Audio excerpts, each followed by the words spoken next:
Hundreds of Minnesotans gathered in the gymnasium of the Academy of the Holy Angels in Richfield to mourn the loss of 2 children and the injuries sustained by over a dozen others after a tragic shooting outside Annunciation Church in South Minneapolis on Wednesday.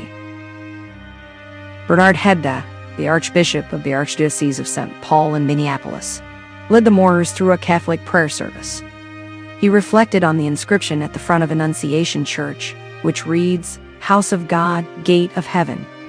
He expressed disbelief at such a tragedy occurring in a sacred place, saying, "How is it that such a terrible tragedy could take place in a place that's the house of God and the gate of heaven? It's unthinkable." However, he reassured those present that it is precisely in God's house where they are most at home. The mourners filled the bleachers and stood to the side of the procession. Among those attending were Governor Tim Walz, Senator Amy Klobuchar, and Attorney General Keith Ellison. Archbishop Hebda spoke about a compassionate God who does not turn away from pain. He emphasized that Jesus embraced suffering out of love for humanity and urged believers to love your enemies and pray for those who persecute you, as stated in the Gospel of Matthew. He added, "Jesus loves all of those children who were in that church this morning. He loves their families.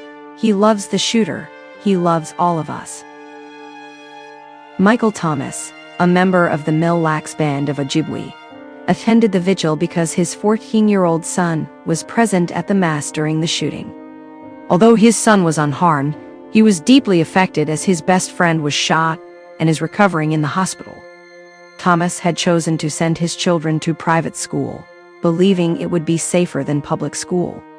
However, he expressed that his sense of safety has now changed. Lola Abdo, a resident of North Minneapolis, attended the vigil despite not knowing anyone personally from Annunciation School. As a Catholic, she felt it was important to pray with our words and pray with our deeds. Local restaurants, including Pizza Loose, provided free food to those leaving the Academy of Holy Angels. Meanwhile, about 3 miles away, hundreds gathered at Minneapolis-Lyndhurst Park for a candlelit vigil organized by Moms Demand Action, an anti-gun violence group. The park was enveloped in silence as attendees reflected on the tragedy.